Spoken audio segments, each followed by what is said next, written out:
G'day guys, welcome back to another episode of Conversations with Coaches. Today I'm joined in the studio by one of Golf Digest's best teachers in Texas, Jeff Eislak. Now this is a packed one. We dive into steep versus shallow, how the top of the backswing sets up the downswing, why some swing changes are more difficult than others, and a lot more. Now, if you stick with this all the way to the end, it's a longer episode, your golf IQ is going to jump big time. So let's dive in. Well, it's easy to get confused about it, right? Because first, the word shallow can mean a bunch of different things. Everyone kind of has this understanding of steep, and that is, it's probably commonly referred to as I'm over the top. But we don't even, it's much more complex than that. That's just a new player would be kind of classically over the top and across, and we might think of that as steep. But even a player that's hitting draws could be too steep at times in their golf swing. And we're mostly referring to the downswing. What's happening from a transition down to the ball. And that's what I think you and I care the most about. Like, how are they approaching the ball?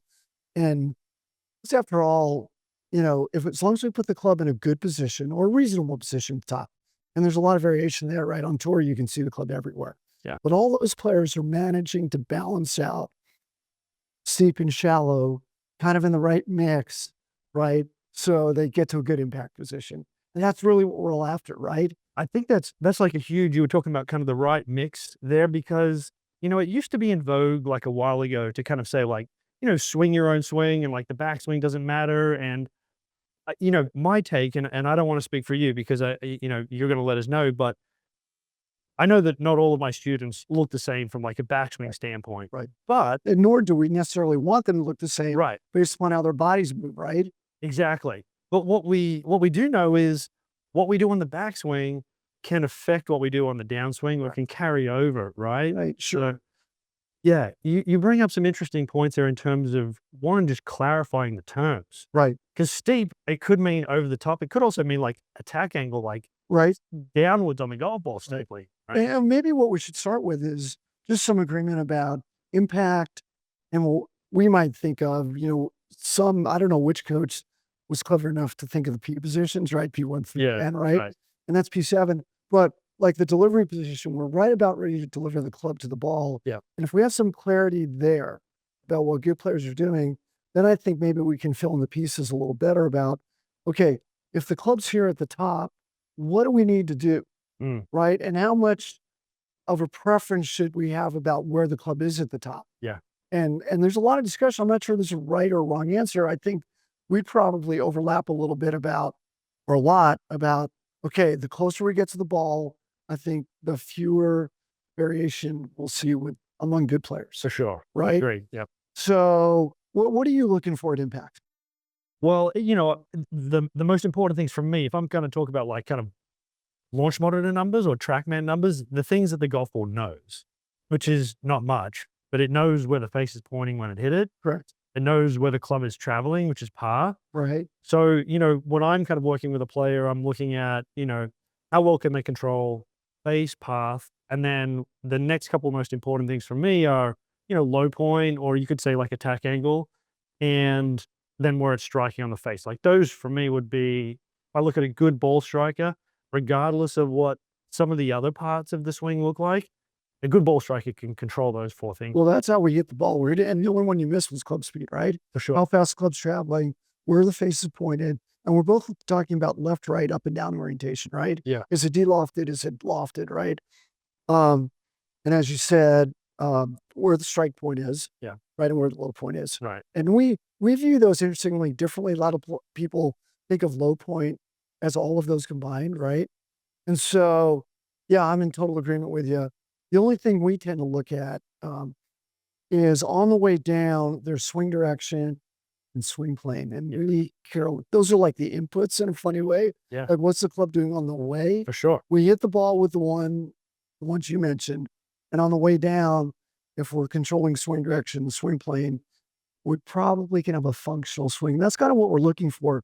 At the end of the day, what we tell our students, look, it's all about function. Yeah. Right? And the better you move, the better the club moves, the easier it is to repeat it and the less compensation that's required. That's the key, right? Right? The And repeatability. and we think about this matrix, we go, if you think about the tour, they're moving very well and they need very little compensation and they're great compensators. Yeah. What a formula, right? Right. And you think about a new player moving badly, they haven't hit enough balls to be good at compensating. It's a terrible combination. Not enough repetition. Kind of opposite ends of the spectrum there. Right. All right, cool. So you're right. Impact is the critical moment, milliseconds, right?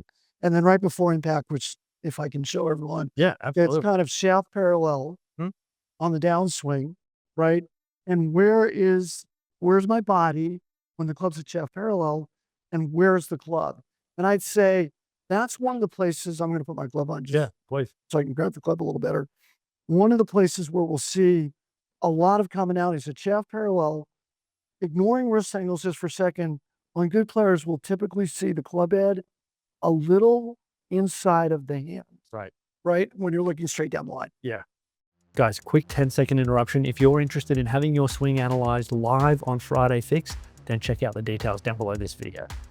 What do you think? Why is that so important? And why being right there, shaft parallel, is that kind of a problem? I mean, that's going to tie into, like, we're, like you said, milliseconds before impact. So, if we think of like club head out, and there's a little bit of, depends on this, right? But if we say, like, if the club head was further out than the hands, typically, we're going to think, okay, is this getting out toward the target line too early to where we're going to possibly present like heel contact issues? Right.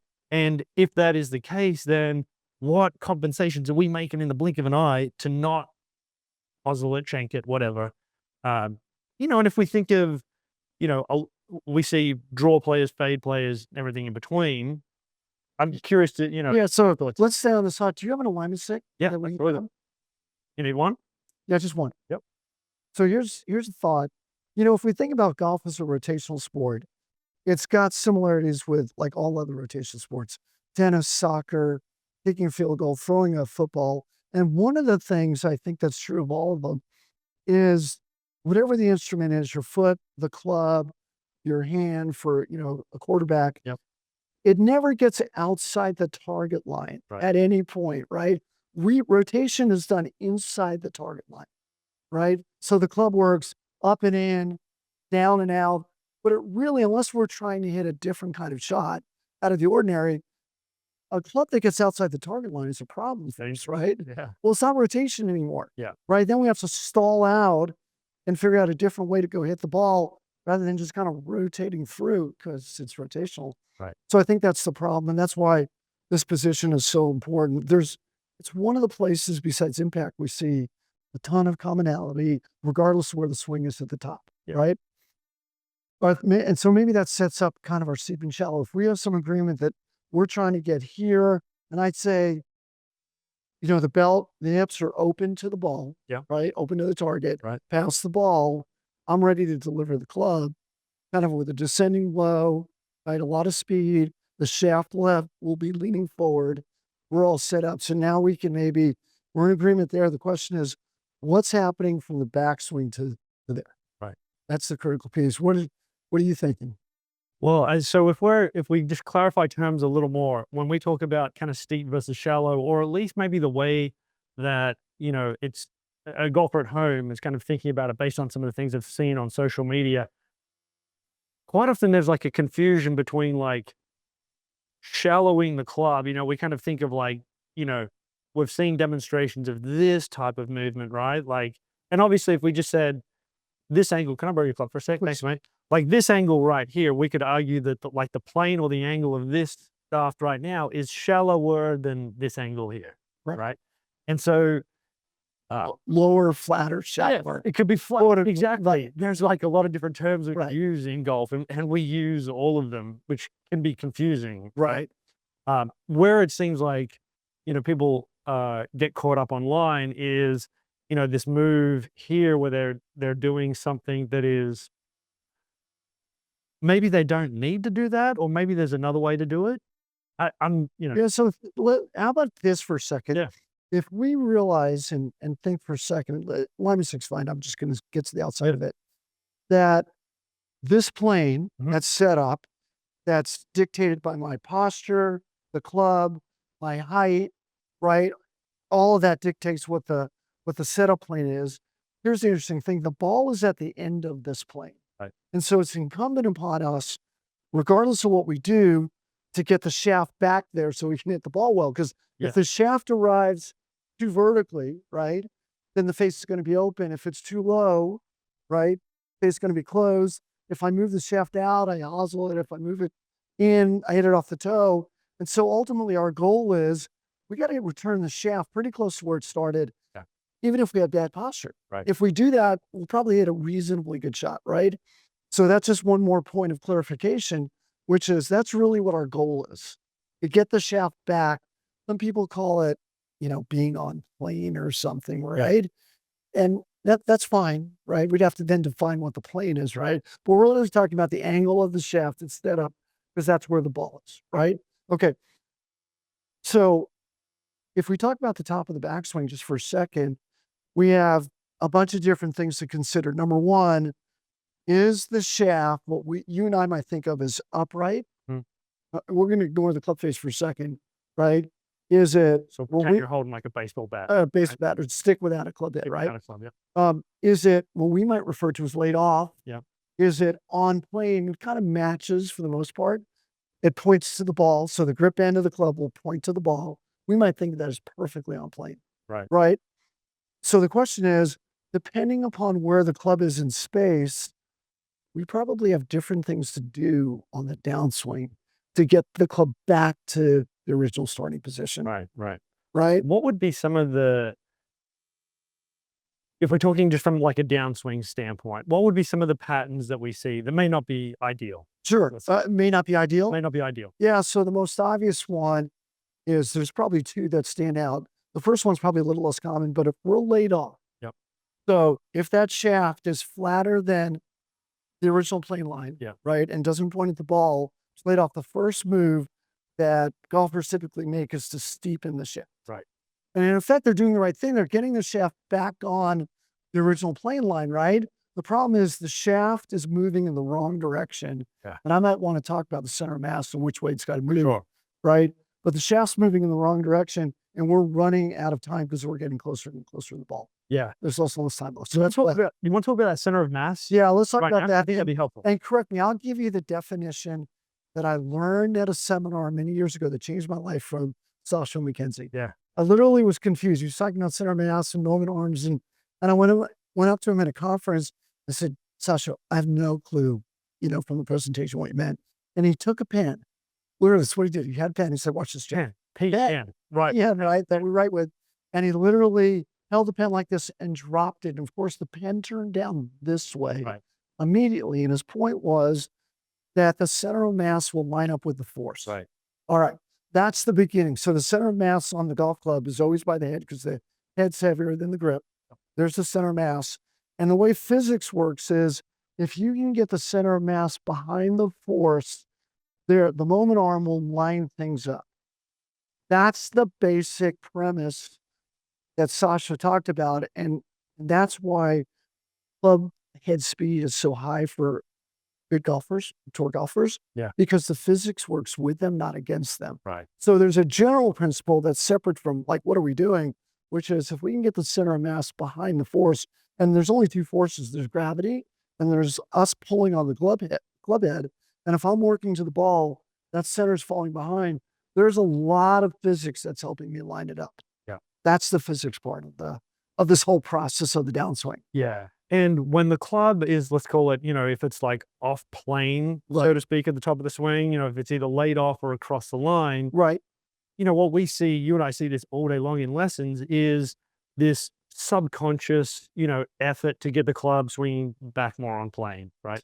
The problem, and the reason why golf is hard is because let's say I'm going to borrow your club again for a second. Thanks, mate. I'll get another club in a second. If I'm across the line, and I make a move that does get this, a shallow quote unquote, and get this thing back more on plane. It doesn't just say, hey, Mike, it's on plane. You're good now. Stop doing that. Yes. The problem keeps going. Yeah. Yeah. It keeps going. And then we start to see other things, like we see compensations from our body trying to get this thing on plane and things that obviously make it right. Look, really hard to. I don't know how many times in all the, 30,000 lessons, 20 something years I've taught Yeah. in which someone misses the ball. That hardly ever happens. Right. So everyone magically finds the golf ball and the golf swing's about 1.1 seconds. Right. The downswing's about a quarter of that time. Right. You can do the math, right? There's not much time. And that's also from like a 70-mile-an-hour swing to a 100-mile-an-hour swing. It's about generally the same. It's about the same for all of them. Yeah. So we have to do all of that work in a quarter of 1.1 seconds, right? About a quarter of a second. And everyone manages to do it kind of their own way, even though there's some common ways we all do it, right? Okay. So getting back to the two common errors. So Yeah. we said laid off is one. Problem is everyone tends to steepen the club on their way down and we're running out of time. And now we have a club and they hardly ever steepen it just the right amount, Yeah. right? And so over steepen, right? Yes. And the alternative would be someone who just works their hand path out from the top, even if the club's in a good position. It's just that there's a lot of reasons why the hand path goes out. Yeah. Once that happens, you might say we're dead. Yeah. Because then, like we're saying, then you've got to compensate down the bottom to make sure. If they can right? make it, most of those players are swinging left, Yeah, right? for sure. And then we get a big slice. So that's the common kind of pattern we see among more like beginner to high handicap players. As they get better, they usually come up with a matchup, a pattern that works better, but is still not very efficient or very functional. Yeah. Right? Functional would be, we have speed, we show up with a reasonably square club face, our low points in front, we're hitting the center. That's functional regardless of what we're doing, right? Problem is with all those patterns, it's just hard to get functional because it requires too much in too little time. Yeah. Too many compensations, not enough time, right, to do it all.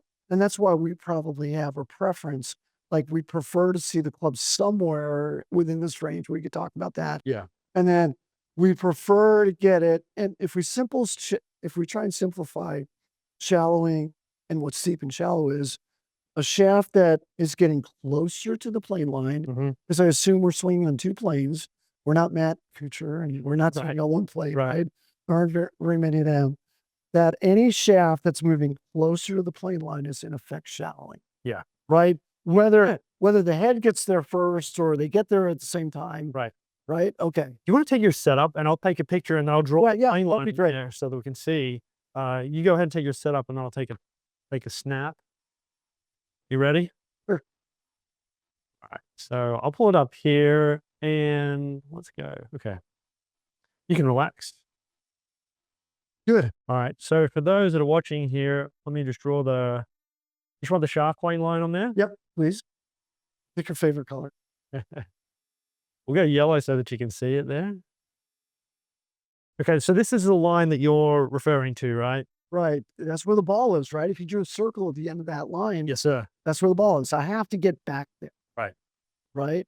And so being off plane and like this, without getting too complex, but we could just say like if the shaft were pointing at let's say lead arm level to the ground, during the backswing. So let's say, at P3, like if we were to trace the shaft at that point and it was pointing outside of the golf ball, we could think that as flat. Yeah, right? being off plane. Yeah, right. And then if it were more inside of the golf ball, this may not necessarily be a bad thing, right? But this would be steeper if we're talking backswing. Yeah, that's correct. So backswing, we can just describe. We're really just talking about the shaft's reference to the ball and whether it's more upright than the original plane line, that original line we drew, or flatter than the original. Do you want to hit a shot? Sure. Yeah, let's fire one down.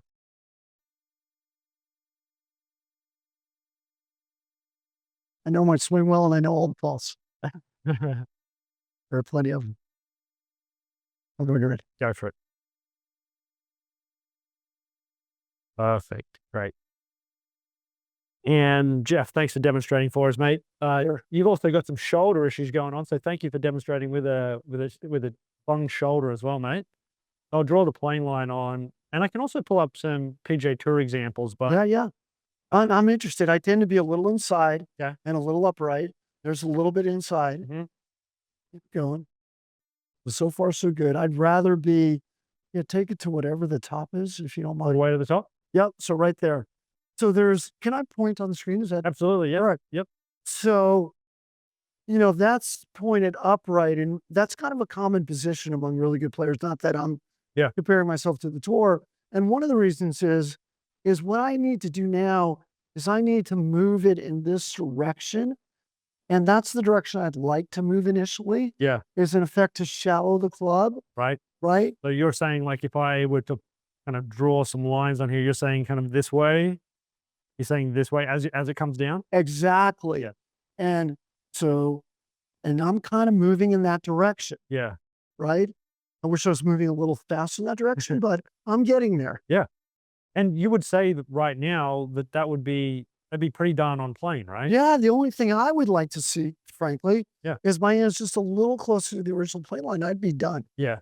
right? On the downside, I'd be in a really good place. Gotcha. And that's one of the faults I know about my golf swing. Mhm. It's not terrible, but that's so little upright, pretty common position, right? We see that all the time. For sure. The number one player in the world is a lot more upright than that. Yeah. Right. And then typically shallowing the golf club towards the original plane line. That's what we're referring to as shallow. If that club showed any movement in this direction, Yeah. what would you and I say it was doing? It would be steepening. It would be steepening. Yeah. Doesn't mean it's steep yet, but it's Right. on the way to being steep. Yeah. And we're running out of time. Yeah. And that could be also like, we could then run into, depending on what the hands are doing, we could run into like a hand path issue Right. as well. Right. Right. Well, it's really interesting. If we just want to talk about the hands Yeah. just a little bit. Yeah. So I've gotten fond of just describing this. I'll ask a student, I'll say, look at my hand position and setup. And then I'll take club. Yep. Look at my hand position, ignore the club, and realize that my hand started here, ended up here. Yeah. And if you think about that, they moved up probably 3 times as much as they moved in. Right? Yes. So there's a ratio there. Let me draw If that on you the draw a screen. circle around my hands. Yep. One of my passions is sharing golf information that's genuinely helpful. There's a lot of content out there. Some of it is not right for you, and some of it's not right for anybody. Everything I share with you guys is from over 30,000 lessons taught.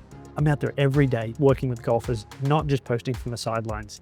So here's my ask. I'm not going to ask you to hit like. I'm not going to ask you to subscribe. If you want to do those things, that would be fantastic. But if you feel like you got value from this video and someone else might benefit from it too, then please share it with them. Thanks for listening. Thanks in advance if you share. Yep. And then at the top of the backswing, do it again. Yep.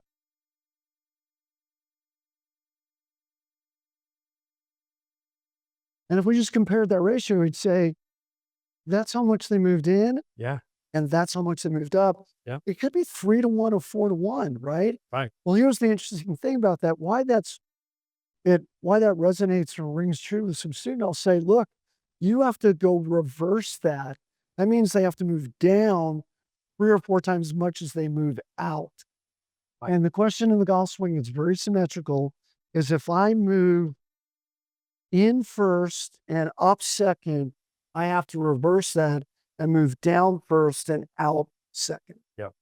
And that's how the good players are doing it. So that gets to that whole, we're just talking around the steep and shallow piece and at the same time trying to kind of describe it. It's not that a player can't hit a good shot if their hands move out a little bit, right? We know that. Yeah. We see good players, hands out, shafts falling, and they manage to get the club to the ball reasonably well. The challenge is each of those movements require something.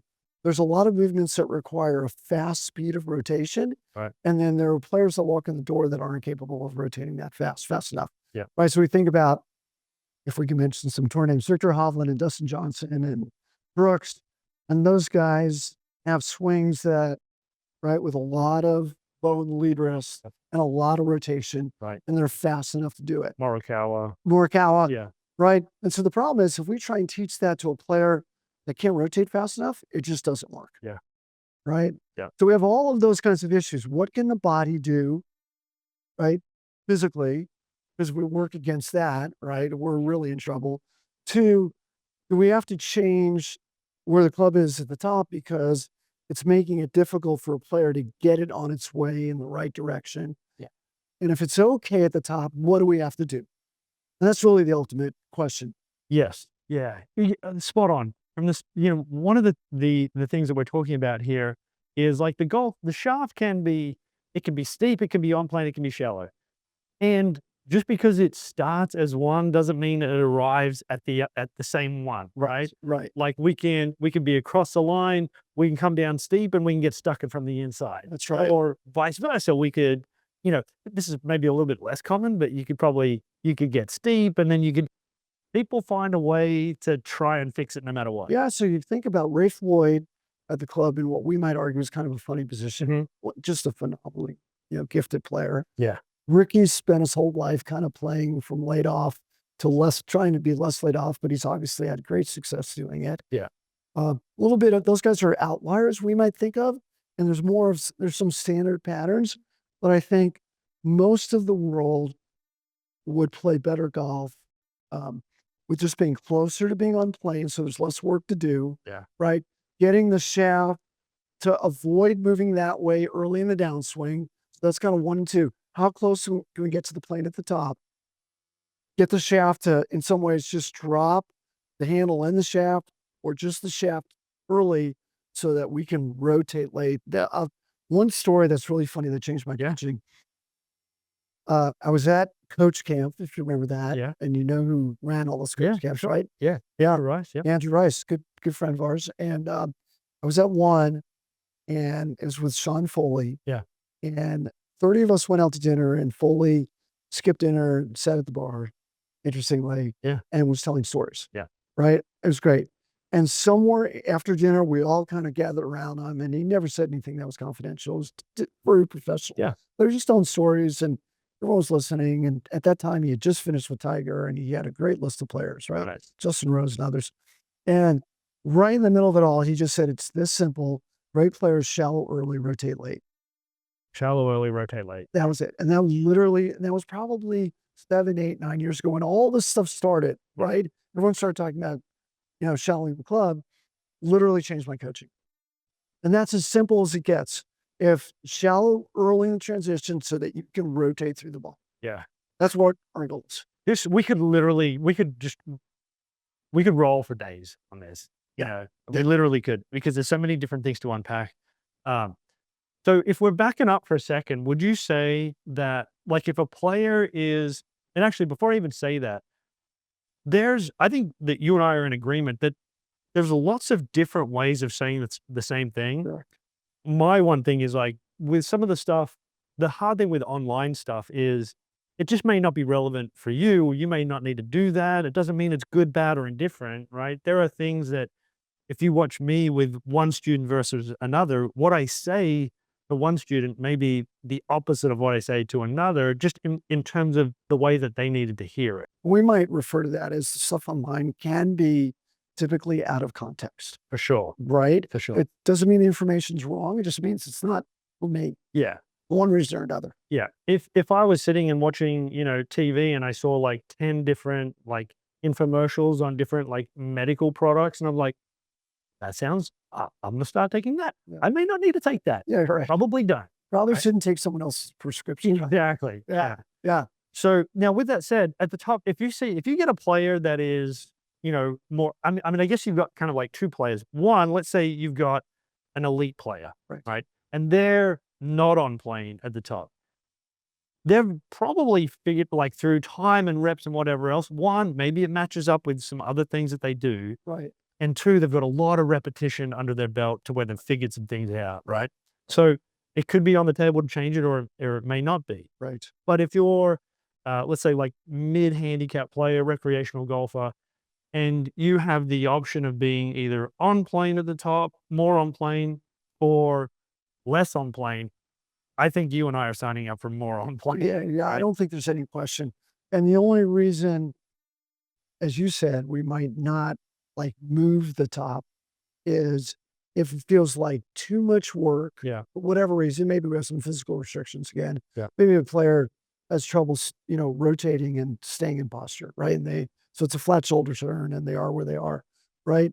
Or maybe they're not going to allow enough time to make the change, right? You get someone that says, hey, I want to come in for 3 lessons and that's it. Yeah. Well, we have to make some hard choices. Well, they got a trip. I got a trip next week. Right, Like, right. What do you change? Yeah. I mean, the reality is these changes are hard. Yeah. The more they've played, the harder they are. I know, we're always working on our golf game.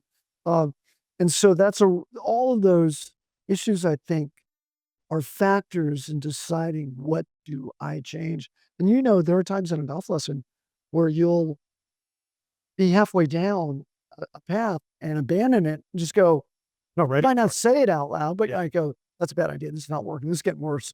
I'm going in a different direction. Yeah. You can't always predict how the student, a human being, is going to react to the words you say Right. and the changes, right? Yeah. And you also have this challenge of trying to keep people engaged and enjoy the experience. And it's pretty complex. It is.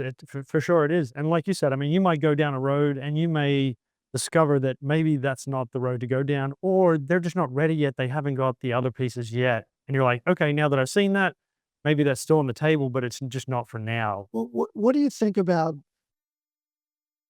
do you have any rules about, and this is kind of a funny question, but any rules about, like, I usually don't give someone more than 2 things to work on Yeah. versus, loading them up with 8 things to work on. Right. Any Yeah. thoughts on that? I don't. What I do is I have a conversation with the students and I tell them like, okay, these are our priorities. And then I'll kind of future pace and say, these are some things that are on the list, but they're not for now. Like this is what we're focusing on right now. That's good. And I'm telling you this just so that you understand like the whole picture, but this is not a for now thing. Right. And I know that every now and then someone's going to like just jump too far ahead and I'll pull them back. Right. But, I kind of want to just let them know what it is that where we're heading. And then what I tell them is like, okay, there's two versions of you, right?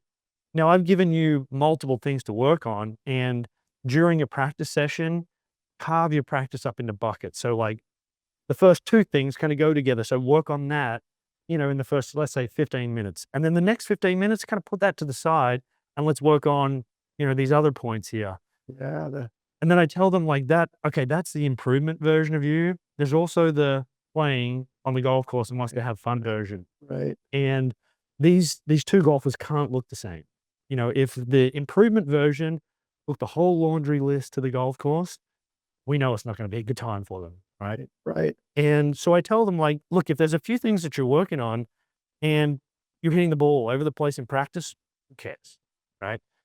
But when you go to the golf course, know the things that, okay, when I work on just this thing, one, I can start to transition it into my, my gamer swing, but I also hit the ball pretty good when I'm thinking about it. It's the other things that I got to that's for practice only. Right. Right. That's kind of my take. Yeah, no, I like that. And if we just for a second get back to steep and shallow, Yeah. and we think about, so a player, there's the better version of let me not say version, a better player who realizes they need to get the club's coming in a little steeply, and they're going to try and shallow it, late. Yeah.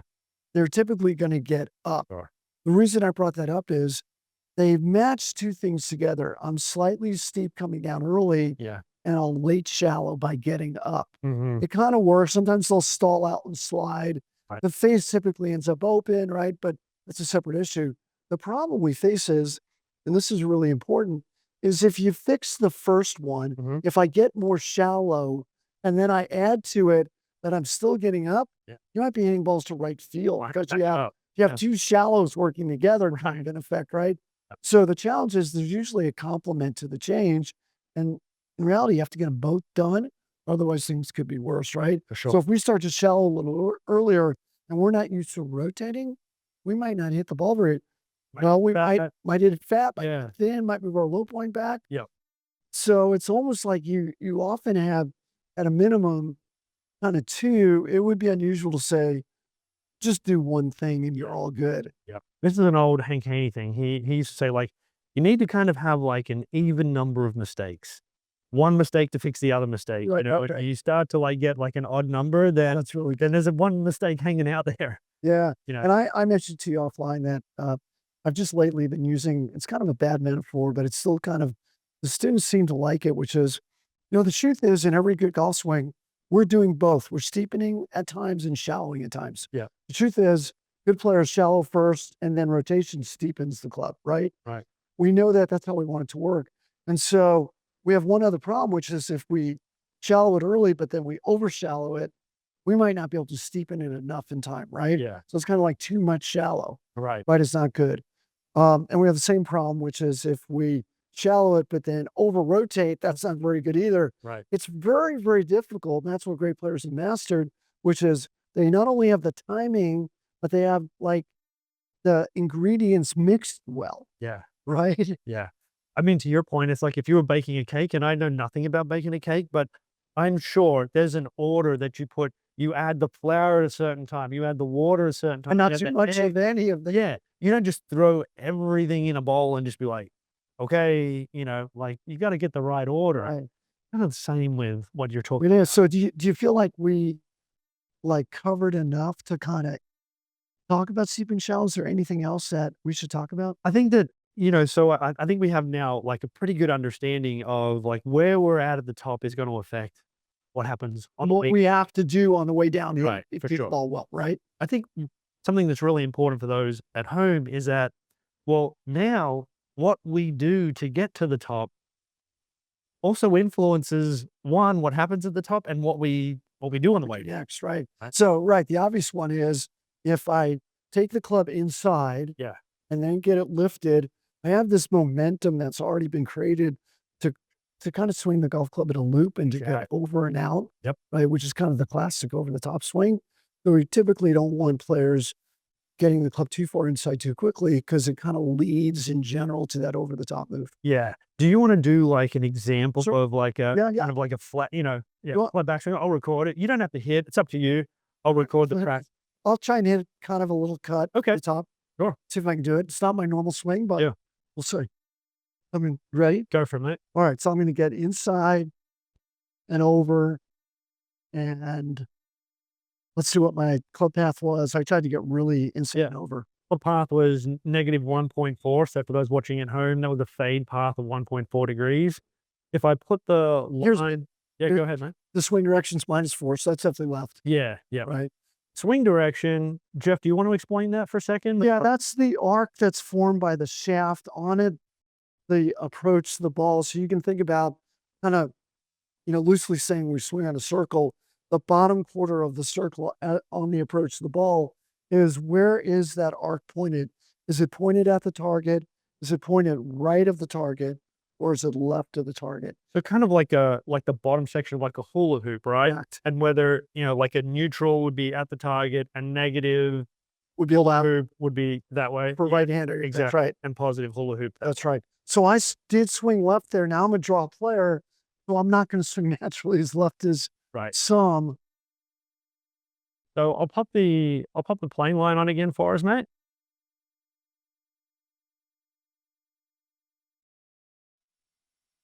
And would you say this is a pretty common thing that you would see turning up, for a kind of first timer lesson, in terms of the inside and flat, Yep. right? So if I traced the shaft right here. For those watching at home, I guess maybe we should just clarify what would be more of an on-plane takeaway versus like in and maybe out. So we would think of an on-plane, if I just kind of move this to 0, an on-plane takeaway. I'll actually put this line even with my hands. Yeah. And the shaft when it's parallel to the ground would be on the target. Yeah. Got it. Right. So if Would you describe it differently? no, I think, yeah, no, I agree. And then if like this would be kind of more inside, this would be more outside. We're not even talking about kind of like hand part there. We're just talking about club head versus hands, right? Yeah, And exactly. versus the target line. So what Jeff just demonstrated was, let's call it an inside takeaway, which then that's going to lead to flat, right? Correct. Yeah. So we trace the shaft, we see it points outside of the golf ball that was, Jeff was addressed to. And mate, if I can talk through this if you want here, like every single frame from here to the top is getting steeper than the previous one, right? Correct. Correct. Okay. So it's kind of moving in the wrong direction, right? Yeah. And let's see what it does at the top. It's pretty upright across the line. We might describe it as across the line. Yeah. Yep.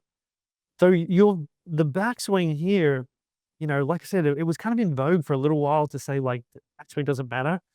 The backswing, I mean, like it matters from the standpoint of like what's it doing to your downswing, Correct. right? Correct. And, we have more time to get the backswing right. Yeah. And if we might as well use it well to like set up the downswing Yeah. to give ourselves a better chance. That's all. Yeah. We're just trying to like, if you think about it, we're just trying to improve our odds of hitting a good shot. Yeah. Right. And every time we're doing things that are making our odds worse, we're going to hit more bad shots. Yeah, for sure. Right. Yeah. I mean, if you had to be Michael Jordan on every single swing, like, that's gonna be hard. Yeah. Yeah. Yeah. You know, some days you just wanna be, just like average Joe and I can still play decently Decent well. golf, not embarrass myself. Yeah, Right. exactly. Yeah.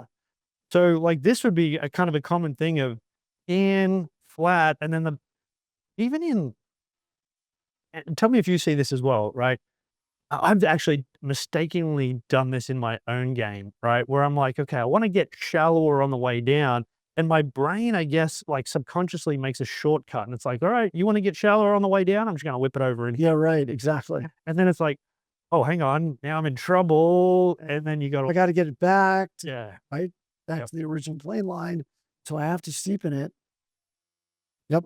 yep, for sure. So now, like, your, if we kind of pull down, So my amp path is starting to work out a little bit, right? yep, Which is not my typical move. right? And And that's part of an effort to get the club head back behind the hands, right? The hands right. growing out. Okay, so each one is shallower than the last. This is Jeff. So I don't know if you were, I tried to be over the top, but I yeah, couldn't. I couldn't do it. your body was like, no, I want to get this thing. I want to shallow this thing. And if we cleared all this out and just looked at this position here, we wouldn't necessarily say like it's deep or shallow, you know? Yeah. Yeah. And, this sets up. Yeah. If we just allow ourselves a moment um, to bring up a different subject. Yeah. I was trying really hard to swing over the top. Right. I didn't do it. Yeah. Right. Because that shallowing move is kind of built into my swing. Yeah. Right. That says something about how hard it is to change your golf swing at full speed. Yeah. So I swung, not super hard, but I swung with some speed. Yeah. And even though I told myself inside and over, I went inside and under. Yeah. Yeah. Right. Yeah. Because that's what my swing was used to. And like I couldn't overrule my body, which brings up the whole issue about, and these changes are hard. Yeah. Like if you wanted me to get steeper, I just proved I'm going to struggle with that. For sure. Right. And the same holds true for a player that's already steep. We're trying to get them shallow. They're going to think they're doing it, and we're going to show them the video, and they're going to go, what the heck happened? Right? Yeah. I could swear I got it. This happens every day at lesson. Like they'll sit there and go, I know I did it. Yep. Well, actually, you didn't do it. Yeah. Like I thought I did it. Actually, no. Actually, it looks pretty good right there. Which is like, that's where obviously the launch monitor data is helpful. And then the video of just seeing it, right? Yeah. So I guess that's why the combination is so useful. Yeah. Right. And that's the problem we have just outside alone. We see the ball. Yeah. We can't really see ourselves. And inside in a wonderful studio like this, it's just perfect. My guess is I just opened up early and swung left at the last second. Yeah. Because I wanted to try and swing left. Yeah. But I didn't change what I thought I was changing. Right. This would be like, I know you were intentionally trying to make this move. This would be like if we had two players that made a similar backswing, right? And I'm like, this is really common. We see in, flat, then we're correcting. I'll see a better player like yourself that then says, hang on a second, I got to undo this because I don't want to take this into the downswing, and you'll undo it. And then you end up deep. And then from the inside, you went from the inside because you were trying. Right. It's not so hard. Yeah. A higher handicap player would quite often take that into the downswing and come over the top. Well, right over the top. Right. Either because that's their normal pattern, or because it's kind of the path of least resistance. In a funny way, a lot of players that haven't played a lot tend to overwork their upper body. Yeah. Right. And so that's kind of the natural way they want to hit the balls, right? They'll swing their upper body left, open it up too fast. Yeah. So it kind of goes with just being a little bit not understanding the concepts that well. Yeah. Right. And then the body and the brain and the body just kind of do what's easiest. Right. If you had, this kind of player in front of you, like what would kind of be the next steps? Like for them kind of moving this in the right direction, where would they go? Where would they go? We're talking about the player that is Kind of in, flat, and over, or the one that's back under. it's a good question, right? Yeah, which one you want? The easier one is the one that's still over. Yeah. Right. we have to, and I think there's some debate among coaches about what to do. We got to flip that guy, right? We got to get him much more shallow early so he can rotate. And we have to basically eliminate the over the top, right? So let's go with that because I'm sure there's Yeah. that can Well, benefit from that. so I think there's a little bit of debate about number one, and then I'll tell you what we do. Yeah. And I think there's good reason, there's good evidence that both work. Right. Right. One is get the club face closed, like focus on the club face, because anyone that's over the top to match it up as an open club face, right? Yeah. Because otherwise the ball will go straight left. And so they come in with an open club face, they swing left, and the ball slices to the middle, right? Right. That's the matchup.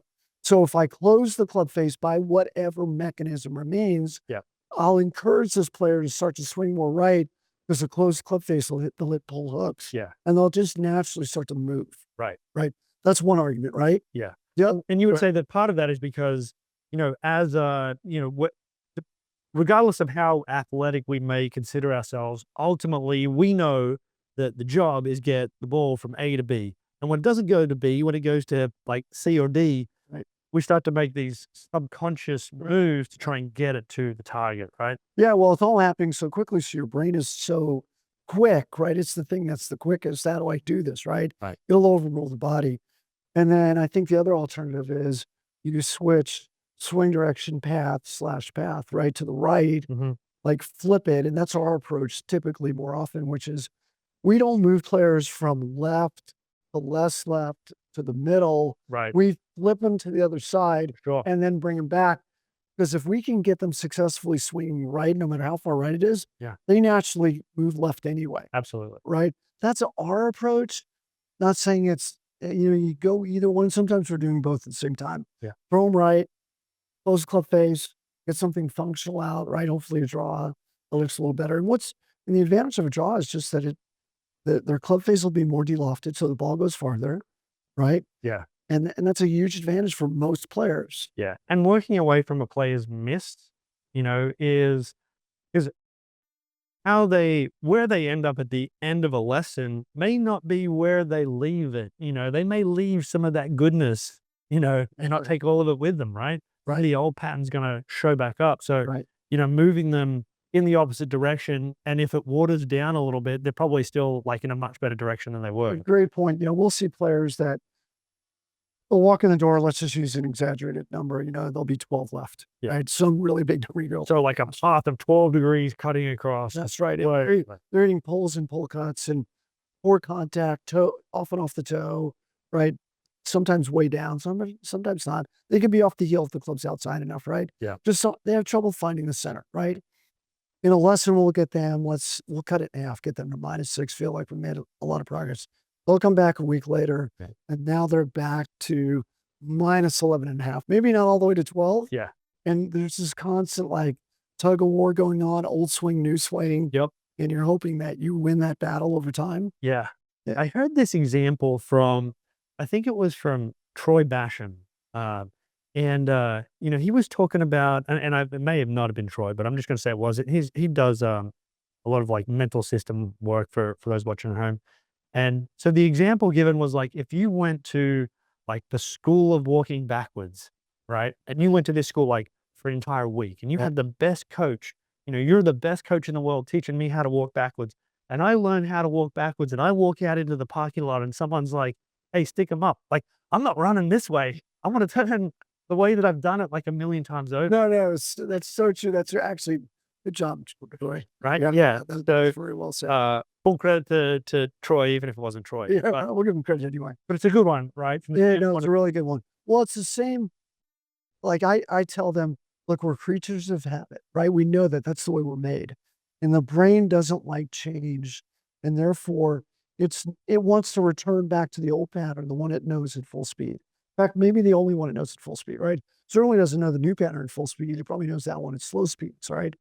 And so knowing that the brain is always attempting to get back to the old one, the question becomes, what do we do to interfere with that natural move or the inclination of the brain to go back right to the old swing? And I think the answer is a lot of rehearsals, Yeah. right?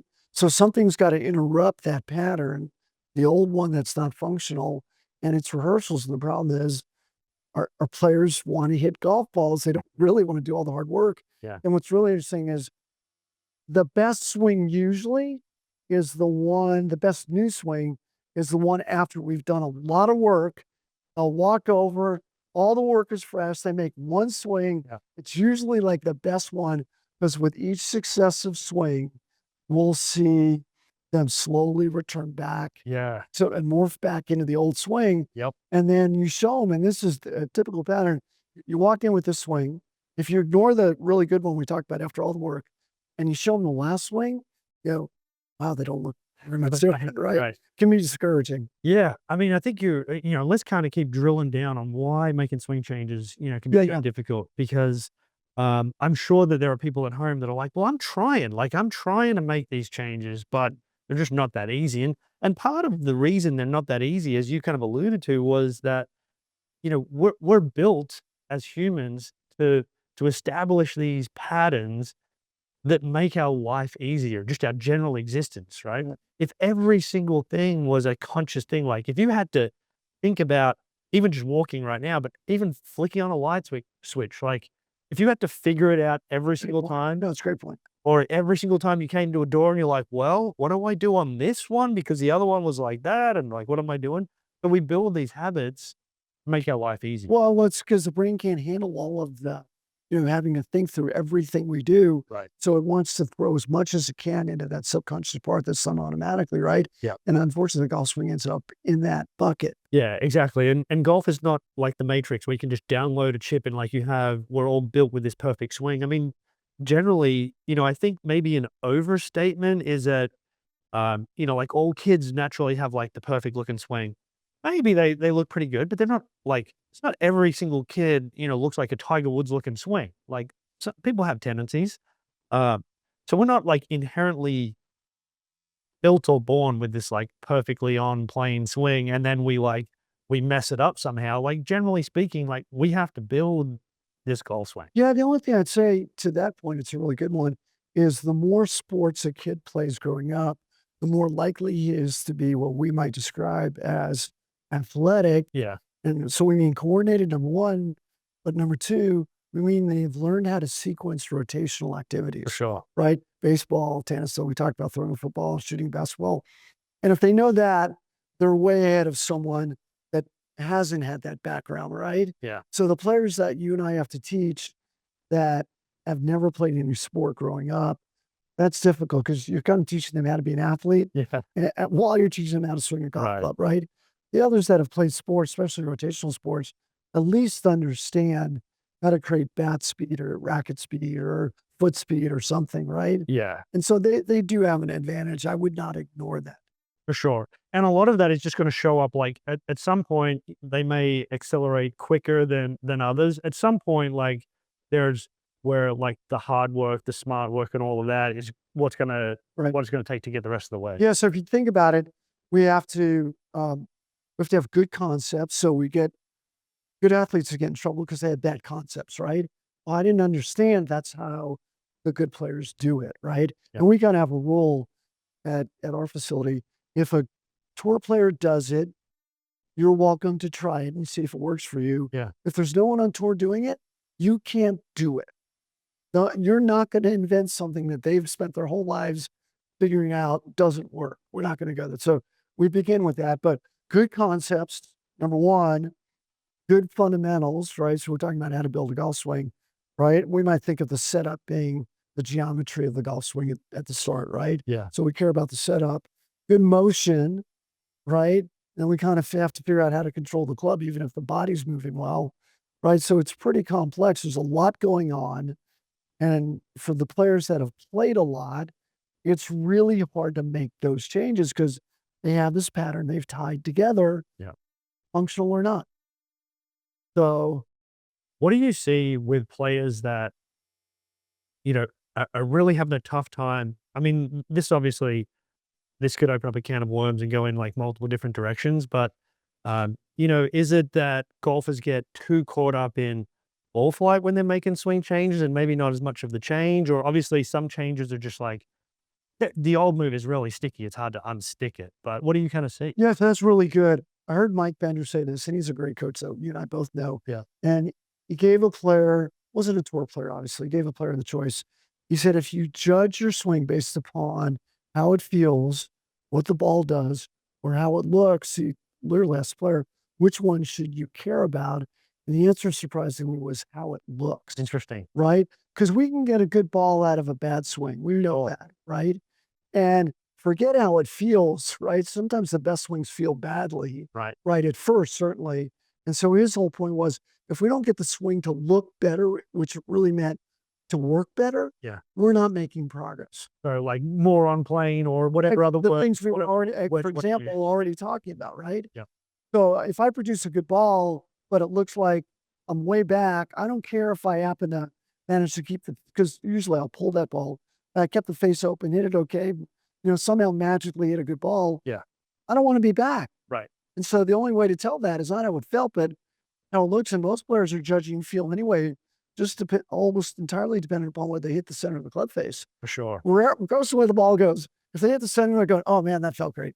Yeah. Oh, what a great shot. Yeah. But you just hit it 50 yards left. Oh, it felt great. And even if they hit a good shot, right? There are times like when you and I look at swings and it's like, you hit a good shot, but you didn't actually do what I want you to do. Right. Right. You just timed it well and got lucky. So we sometimes tell it's hard to start with, again, this maybe not for a beginner, for a player that we might classify as an intermediate player, and certainly for advanced players, judge your ball flight. So let's talk ball flight for a second, if you don't mind. Yeah. Judge your ball flight on 4 things, 4 characteristics. Number 1, contact. Yep. If contact's bad, I don't care where the ball goes.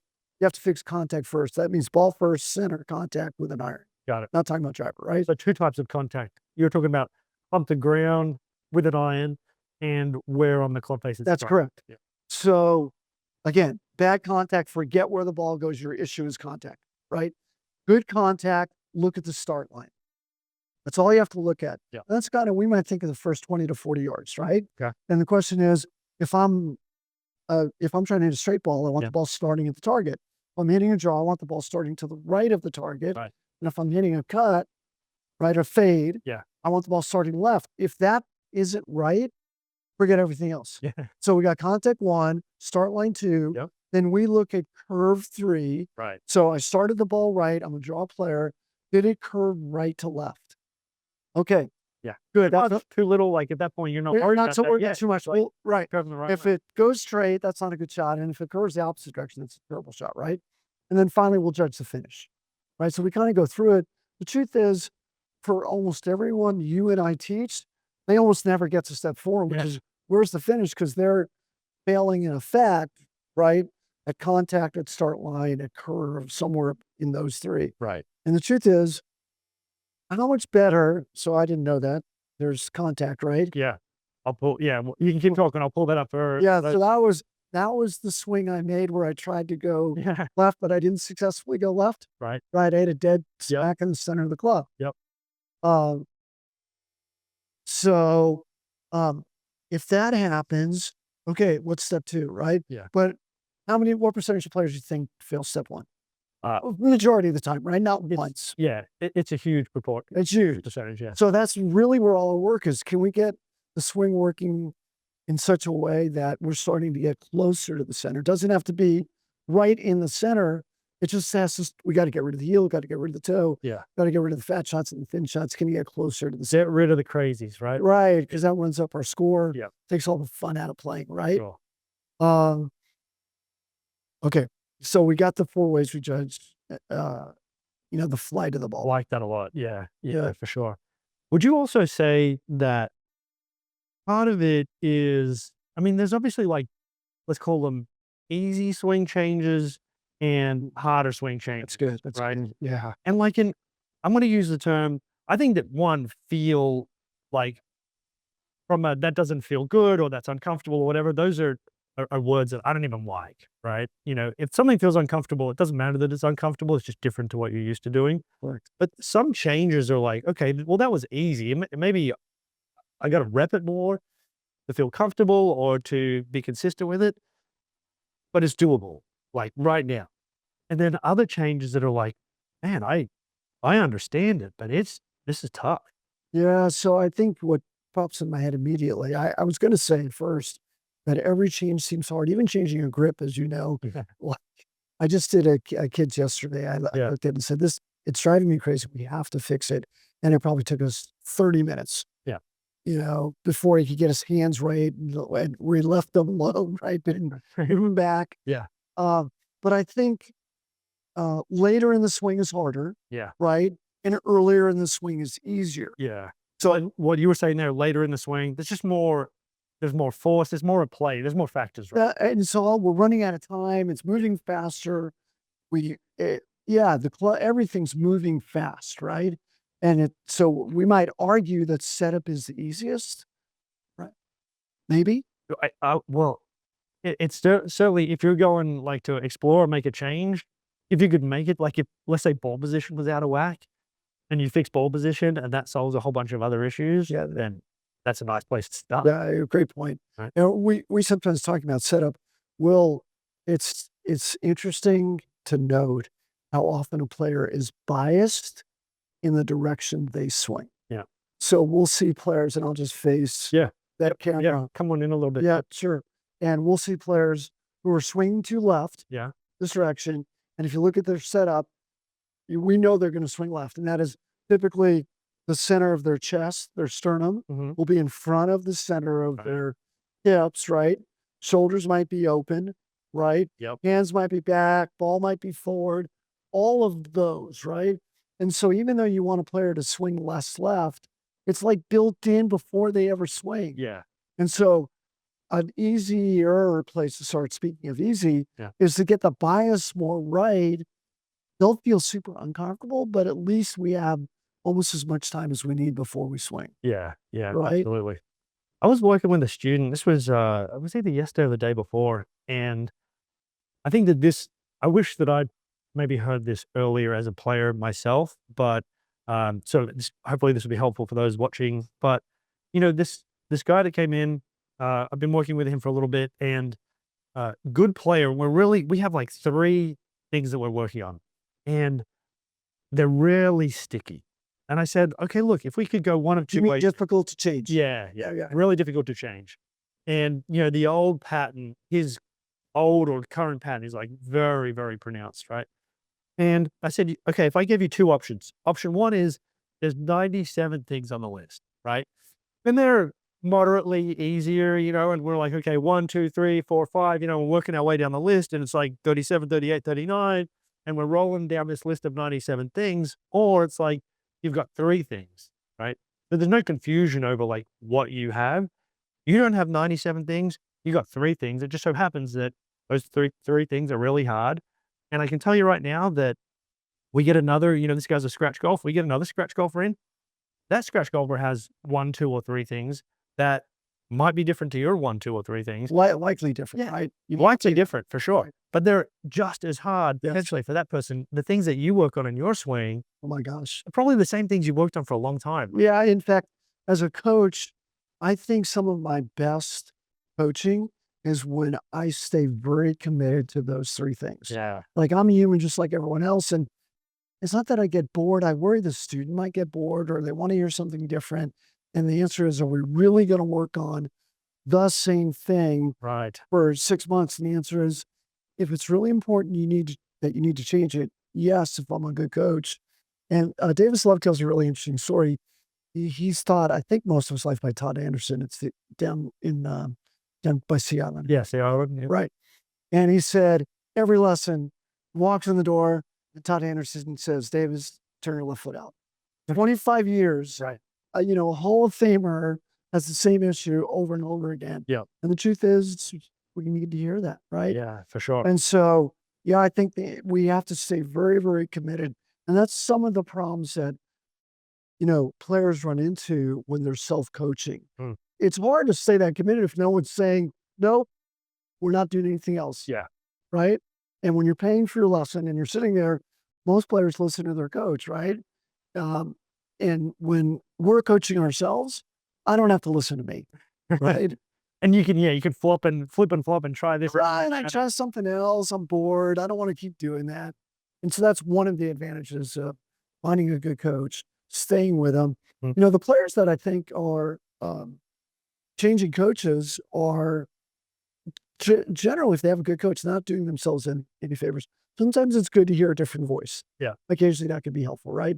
A different way to say something, as long as it's not something new and different, right? Right, right. So, Yeah, I think that that's really important for people to hear at home because there's the student, has to be disciplined, to continue down that path of okay, this is I'm gonna stay like I got blinkers on and I'm focused on what you're telling me. And the coach also has to be disciplined too and not get too caught up in, well, this is lesson 12 or 17 or 27 on working on the same thing. It's as a coach, when we're working on the same thing with a player, it's not that we're not looking at other things, like, we're making sure that everything else is kinda where it should be, and if something else pops up on the radar, it's almost like a little spot fire. We'll put that fire out when they pop up, but generally speaking, these things that are hard, you know, we we have to stay, um laser focused as coaches to a degree in terms of knowing that we have a student coming in that's paying, and what they're paying for is improvement, not necessarily a new thing every single lesson. And there are times where I've given the same lesson over and over, not because I don't have anything new to say. It's just we this is what we need to work on. yeah, You yeah. know? Well, look, what I often tell students is the question is not will you get better? The only question is how long will it take? Yeah. And they're really more in control of how long it will take and whether they're going to see it through, Right. not can they get better. And when you're just talking about that, you're saying volume of reps, the way that they practice, how diligent they Compliance, are. how committed they are to the stuff, right? Because we know if you're playing on the golf course, we really want them to let go of technique on the golf course. Otherwise, they'll never be a good player, right? A really good player.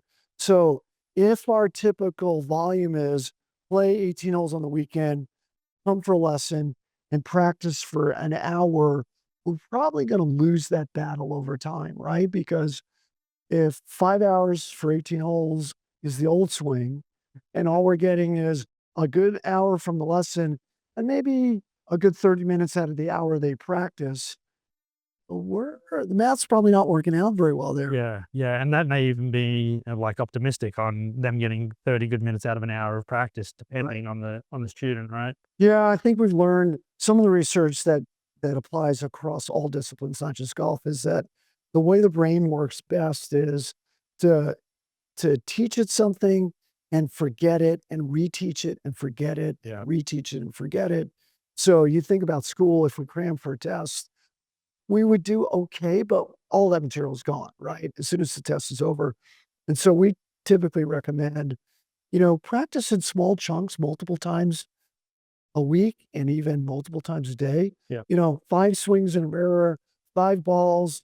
That could be the end of a quick practice session, right? right. If it was if you were really engaged, really committed, working hard, and then if we got a 2 or 3 of those sessions in a day, I think that's a pretty good pattern. That's very different than the player that goes, the only time I have a Saturday, I'm gonna go hit 250 balls on Saturday at full speed Yeah, at the driving range, right? yeah, At ball number 38, they're probably done, and it's probably the old swing for the rest of the yeah. session. Some of what you're saying there, I believe ties into the Zeigarnik effect, which is so there was this Soviet, I believe, psychologist, and, so she did this study on, and I think it was maybe in the '60s, something like that. Might have even been sooner than that. And uh, so the study was on like wait staff, right? And those that had open tickets versus closed tickets. And the wait staff that had open tickets, so the bill wasn't paid out yet, they were able to recall items on that ticket much better than when the ticket was closed. Like once it was closed, it was like it was done. Ah, And so, like, from an education standpoint, like, when you're cramming, it's like once it's closed, it's gone, it's gone. And, some of the studies that I've seen is that, like, when you're trying to learn something, if you leave it partially unfinished, that's interesting. yeah, the brain is still going on it, Yeah, yeah, right? yeah, 'Cause it's not yeah. closed. And now, obviously, too much of that and, like, we mentally wear down, but, when it comes to sort of like the practice like you were saying and, like, the, frequencies here Chunking it, here and there's a there. theory about Yeah, Call it chunking, right? exactly. Yeah. When you're chunking that way, it's like, well, it's still going, right? Right. It's not like closed off and I'm done with it and I'm not touching it for like 2 weeks because then you're just starting over. Right, and the signal to the brain, if you do it a lot, is this must be important, and I need to remember it Right. because you keep doing it over and over and over again, Yeah. right? Yeah. Um, so look, we know it's hard. It's hard to learn the game from scratch. It's hard to make changes depending upon how long you've played. Um, it's really difficult. But as a teacher, I'm eternally optimistic that Yeah. players can do it if they're committed enough, right? And I'm Sure. sure you are too. For every lesson, every player that walks in the door, it's kind of like, let's go. Yeah. We're I gonna have a think good day. to me that's part of like the why this game is so interesting because it is a challenge, right? And it's not, if I was to compare it to some other sport that was like super simple, and I don't want to diss anyone's sport out there, right? But say something that was much more simple, uh, like I'll participate in some things recreationally, but it doesn't get me that excited because the challenge is not there, right? Right. Uh, and golf, on the other hand, is like it's this endless. We have all these different parts of the Yeah, game, right, right. and That are very different. Well, I heard some study, it was actually in the Wall Street Journal, and they compared it to gambling. And one of the reasons I'm not a gambler, one of the reasons yeah, people sit at the slot machines, it's this intermittent reward mm, is very, like, addictive, yeah, and golf is similar to that. We get these intermittent little rewards. dopamine hit. Yeah, exactly, these dopamine hits, we don't know when they're coming. So what do? We hit about 1,000 balls and that good shot, right? The problem, as you and I know, is if the pattern isn't moving in the right direction, the numbers are never gonna change. If we're a 1 at we're getting 1 good shot out of 10, it will always be 1 good shot out of 10. Yeah, And if all we're doing is practicing and making the pattern, as you referred to earlier, sticky, I often say more robust, right? That pattern is so robust, it's gonna be really hard to undo, right? It's so strong. That's probably working against us too, right? yeah, That's hard for the players that have never walked in the door, talked to a good coach like you, right? Um, they don't even understand that, right. right? But really, there's a lot to teach someone. Yeah, there really is. And I don't know if this was a John Wooden quote or who this was, but the quote goes something like a question was asked as in terms of how often do you run that particular like play with your players? Right, If it was John Wooden, then we're talking like NCAA basketball, right? right. And his comment was until we can't do it any other way, I like that. right? All right. And, obviously, like, golf is tough and it's challenging and, we're going to have these movement patterns, like repeat offenders that come back and what have you, but, uh, if you take a little bit of that mindset and then in terms of, okay, if I am struggling with this swing change, like, why is that? Am I not far enough down the road with it yet? Good. Or I'm not putting in the time that it's actually going to The take, right kind of time, right? right? Good. Yeah. The right kind of time. If I am putting in the right time, Yeah, exactly. enough time. If we have enough time, the right kind of time, which we might describe as being mentally engaged enough, Yeah. right, to make the change. Yeah. Just hitting balls mindlessly is not what we're talking about, right? Right. Yeah, so we And have I think, look, most golfers, maybe they're there early on, from like the mindless golfer standpoint. At some point, they're not mindless golfers anymore. They're just looking at the wrong stuff. right. Trying this, trying that, and looking for that, like the dopamine hit. And you can get that dopamine hit by trying a different. Oh, that little tip that sounded good, and then you do it, and you hit a few good ones. Yeah, yeah, But it was just enough of a distraction from some of the other things you were thinking about. yeah, right. I often think one of the problems with the whole relationship is our students walk in and they're looking for magic. Yeah. And I've gotten in the habit of telling them the magic doesn't happen in the lesson. It happens outside the lesson when you do the right work. Yeah. I'm just giving you the corrections and the direction. We often say the lesson is correction and direction. What's wrong? What do I need to do instead? Where do I go? Yeah. Where's my road, coach? It's right there. Go down as fast as you can. Don't get off track. Yeah. Right. And all the magic takes place in your hard work. Right. And I don't mind anymore after all these years of feeling like I'm obligated to tie a nice bow on a lesson and have them walk out hitting great shots. I'll tell them right up front, look, I don't really care. Yeah. I got to move you in a direction that I'm very confident that over the long run, you'll be a better golfer. Right. And that might mean some of the lessons are difficult. And when you leave, you might be confused. You might not be hitting the ball well, and that's okay with me. Yeah. Right. As long as we know the direction, we know the corrections, and we're moving down that path. For sure. Yeah. I mean, it's not all, fairy tale. Like it would be nice if in every single thing that we did in life, whether it's golf or something else, we get the information, we do it right away, and it's happy days. If Yeah, right. that were the case, we'd all be floating around on cloud nine. Everything is, And everyone would have a plus handicap, right? and it's interesting, when you look at the best players in the world, right? You look at a driving range at a PGA Tour event, you see whether it be, a TrackMan or a GC Quad, these guys have launch monitors down on the ground. They can have it. The coach could be standing there. They still have the launch monitors They down have on the their ground. caddy, often their coach, Yep. plus a launch monitor, Yeah. right? And they're grinding. Like these guys are putting. You've got literally the best golfer athletes in the world that are grinding, grinding, grinding. Yeah. Well, the competition is fierce at the top. Yeah. But to your point, it's not like they learn it and they're not working. They're still working because they lose it from week to week. Absolutely. Just like that's one of the other issues that they said and thought of this, or thought to talk about it is you can be in a good place and all of a sudden it's gone and we don't even know why and we don't know where it went. Yeah. Whatever it is that made us play good, Right. I don't know what it was. I don't know where it is. Right? It's gone. Yeah. Right. I just went up, played 4 days at Sand Valley in Wisconsin, and first day was really good. Second day was terrible. Third day was really good. Fourth day was terrible. And I cannot tell you why. Yeah. No idea.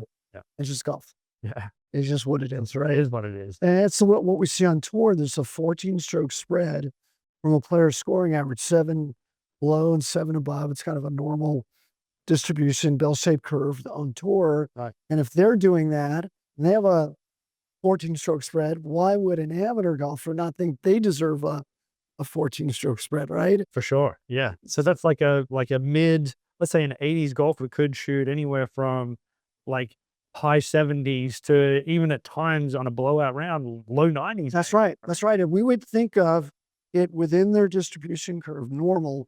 The only difference is I'd say the tour players are better at like minimizing the The ups high ones. or the high ones and maximizing the low ones. That's why they're tour players. For sure. And we are more prone to struggle to get it low when it's going well because we'll do things that kind of, sabotage it. Yeah. And we're more likely to be weighted towards the upper scores. Because again, if we sometimes just think of it as A, B, and C rounds. And we say 10% are A, 20% are B, so that leaves 70% is your normal B round, right? Okay. The problem is I could show up one day on a normal day. Maybe I'm not feeling great. Maybe I didn't warm up well. Maybe I'm just not moving that well. And if my scoring average is 75 and I'm on my way to an 80, which would be well within my distribution, right, I could be really unhappy and I'll turn that 80 into an 85 in no time. Yeah. I'll make risky decisions. Bad decision. Right. Yeah.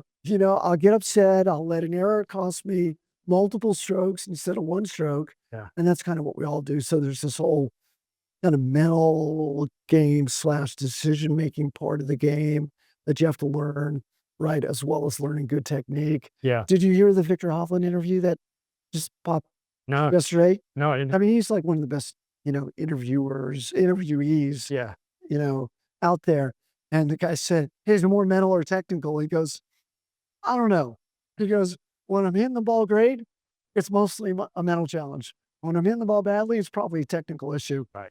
And it was just like, yep, that's pretty much it. And the problem is for most of our players, it manifests itself as mental. They get nervous, but the real truth is they're not very skilled. Yeah. Right. If I have to hit a shot that I'm not good at, I'm going to be nervous too. For sure. And that's perfectly normal. And the way to beat that is not to get a stronger amalgam and pretend, oh, I'm going to be really confident. I never hit the shot well in my entire life. In fact, Hoffman said that yesterday. Yeah. He goes, what am I supposed to do? Pretend?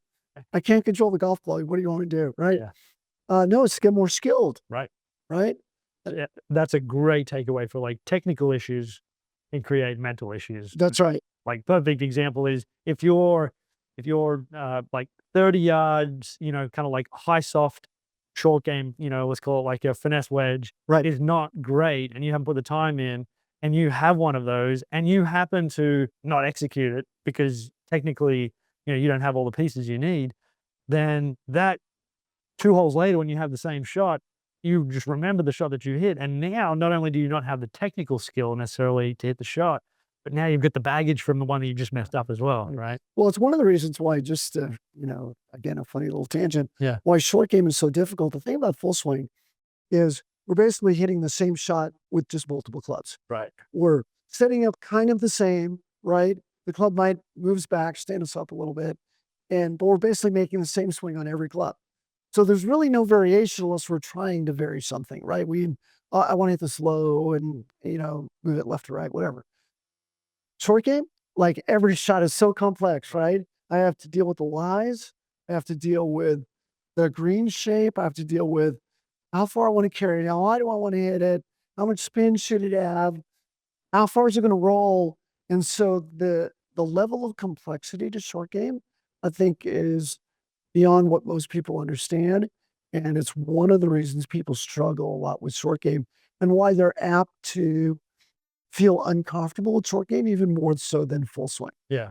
Like, what do? I just swing as hard as I can all the time. Right. Well, now what am I gonna do with that clump of grass behind the ball? Right. Right? It's And something the to figure. pin's right there. There's no way to get it close. Right. So Would you say so if we were to, to give those watching at home, like a few, that have been kind of working on the game, they've been struggling with some swing changes, were to give them just a couple of things to sit at the back of their mind, what would be those takeaways? If we're to say like maybe one would be having clarity on, what you're working towards and what you're working on. beautiful. Yeah, so clarity is number one. I often tell an adult more than a junior, and one of the best things we could do is give you clarity. Like, make sure you understand what you're supposed to work on, right? Because the truth is, I'll ask everyone that walks in the door, "Hey, tell me what you're working on." And it's infrequent, seldom, that someone articulates with any sense, not because they don't mean to, they're just all confused, Yeah. right? Right. What's the ball doing and what are you doing to cause the ball to do that? Yeah. What don't you like about the ball and what are you doing? And I, almost never does someone get it right, Yeah. right? So clarity And you're talking about newer students, like when you've been working with someone for a significant period of time, like they know, they could answer that well, it's funny because more I'll correctly. often ask them, Yeah. this is a funny question I'll ask the juniors. Okay, if your dad asks you tonight, what'd you do in the lesson? Yeah. I want to hear what you're going to tell them in Right. one, like in your elevator speech, right? Sure. And so they have to get that, not because I want them to tell their dad, Yeah, right. because it demonstrates that they understand it, Sure. right? So yeah, they have to have some clarity. So you're right. Number one, I think they have to have some idea of how good golf is played, right? Why is it that low points not? Why is it that a tour player never hits a fat thin shot? Quote unquote, never. Yeah. Well, their low points 4 inches in front of the ball. Right. Yours is at the ball. Yeah. We got 4 inches to go before you can forget about that, Yeah. right? Yeah. So I'm just talking about some basic principles. You're Let's- talking about like core ball striking principles. That's right, right? Ball first, low points in front of the ball. Yeah. More than you realize. All good players are moving towards the target. No one's moving away, right? Um, no one's getting closer, right? There's a handful of principles, right? There's no one on tour for the most part that has the center of their hips moving closer to the ball on the downswing. Right. That's a disaster, right? Can we find someone? Sure, it doesn't matter because Right. 98% of the players are not doing that. Yeah. Yeah. So yes, there are some principles. So we got concepts, right? Clear about what you're supposed to do, where you're falling short. How do the good players do it? And maybe what's our road to what will it look like? What should I do first? Yeah. What should I do second? What does a lesson not a lesson. What does a practice session look like? Right. Right? How do I let it go on the golf course and get back to it without too much damage? Yeah. Right? Yeah. Absolutely. What do I do about everyone that's kind of barking in my ear or my friends and others about all the things I'm doing wrong. Yeah. Besides ignore them all Yeah. because they're all wrong. All the advice you get is wrong, basically. Um, yeah, I think. Did I miss any? No, I think that those are good. I mean, like staying kind of like you said, once you are clear on what it is that you're supposed to be doing and where you're going, it's kind of like almost like where's the direction? What's the map look like? Right. Then it's like the discipline of staying, to the course, right? Right. And not letting all these external things or even internal things where it's so easy for us to want to try this, look for like the easy solution when actually the easiest solution is just to do the thing. That's right. Right. Like over and over and over, as long as you're doing it right, which would be an important. Maybe we didn't say that. Be if you're going to be disciplined enough to do the work, Yeah. you got to do it right because that's pretty frustrating. Yeah. Do a lot of hard work and find out you've been doing it wrong. Oh, I've been there, like myself as a player many, many times, over. I'll share this quick story Sure. when, I filmed a Break 100 series and a Break 90 series with Austin, and when we first started, filming the series, Austin is one of those guys, like, he's really good at pretty much anything he does, but he only played golf, like, 3 or 4 times a year because he wasn't, quote, unquote, like, that good at it, right? So he told me that he was like a 100 shooter. We go out to Hackberry, and he shoots 117, and then we go out again, he shoots 121. So he was really a 120 shooter. And so we start filming the first episode. He hits, I think it was 3 balls straight in the water to the right. He hits the next one OB. Long story short, we're a couple of holes in, off camera. He looks at me and he's like, "Why do people play golf?" He's like, "This is not even fun." Yeah. Right. Right. And so in my head, I'm thinking, well, he's going to pull the pin on this series before we even get far enough down it to get it done. And so we start working, and everything that we did was on camera. He didn't practice outside of, us working together. And of course, like golf being golf, he then got bit by the bug, and then he started to practice, on his own. And he would come in, would be filming, and I'd look at the swing and I'm like, well, this is exactly the same as how it looked before, right? And so I'd ask him, I'm like, have you been doing the drills? And he's a lefty. So, we would do these pause swings and all these different drills. And he was like, not really. And then I'd be like, Austin, okay, I need you doing these drills every single session, just like we're working together right now. He'd go off and come back, look the same, right? And I said, have you been doing the drills? He's like, yeah, I did it a few times at the start of the session. And I'm like, Austin, I need 90% of your practice right now to be the drills. Anyway, so long story short, he goes off, comes back, swing looks way better. And he says to me, he's like, I figured it out. I'm like, well, what did you figure out? He goes, I've been doing the drills. Yeah. Right. Right. Right. And so like, for those that are watching, I would expect, and I think that you would too, that for your player to work when they're not with you, to work in a similar way as if you were standing there. Yeah. It might be. It's asking a lot. Sure, that Yeah. would be ideal. Like you, we have a lot of students in our Yeah. academy that we track, and typically our students are long tenured. They've been there a long time, probably in tennis, right? Yeah. And so we'll see it, but the conversations are pretty typical. What'd you do this week? Yeah. How much the work? And I might ask them, "Hey, can you tell me what we did last lesson?" And I'll remember it. They have one Yeah. thing to remember, just what they did. Right. I'm remembering what all the students have done, Yeah. right? And they often can. So look, we're all human. We understand the challenge. Those that get the process better, what we might refer to as the improvement process, get better faster. That's all this is about. Yeah. If you come in for a lesson and never practice outside the lesson, for the most part, you'll still make some progress. It'll just be really slow. And the question is, can you handle it Yeah. being that slow, right? Yeah. So I think also, I've gotten in the habit of kind of using the analogy that it's similar in music in that, you take a weekly music lesson. If I threw you the saxophone and I said, Yeah. hey, Mike, go play the saxophone, right? You'd set up a series of lessons and you'd listen intently. And the odds are you would practice in between the lessons because if you didn't, you'd get yelled at probably, Yeah. right? If you had a good teacher, they'd yell at you. But more importantly, I think one of the interesting things is you would expect to play bad notes. right? Right. And you'd be totally fine with playing like bad sounding music, right? And eventually you'd play a good note or two. And then even beyond that, you put a few notes together Mm. long before you could play a song, right? Yeah. And all of that would be the normal progression that you would be totally fine with.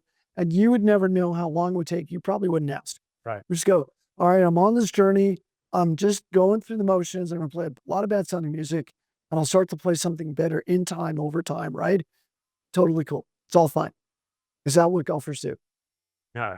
No, Yeah. I think Good there's point. right? I love it. Yeah, so, we'd like them to kind of you're gonna hit a lot of bad shots, be okay with it.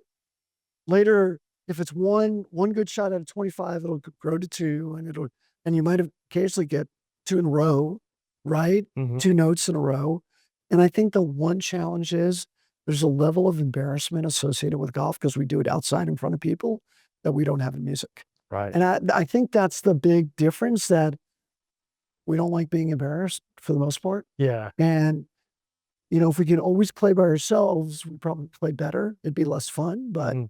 we'd be probably more okay with the process, right? What a great point. I love that one. I love that one. Because in golf, you can, if you've been doing it for a little bit, you can get lucky, and maybe hit a couple of shots. Like you're not, you throw me the saxophone, I'm not going to get lucky. I'm not going to get lucky and play some amazing piece. Like I got to know what I'm doing. Right. Right. It's gonna take a long time, and the interesting thing is you'd be totally fine. Yeah. Like, no one would have to put a limit on it, Yeah.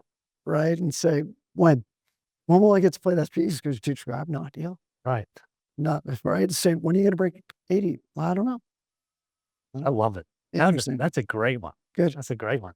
If you enjoyed this conversation with Jeff Iser, we've got a lot more lined up in the Conversation with Coaches series. And if you want to keep going right now, then check out this episode right here.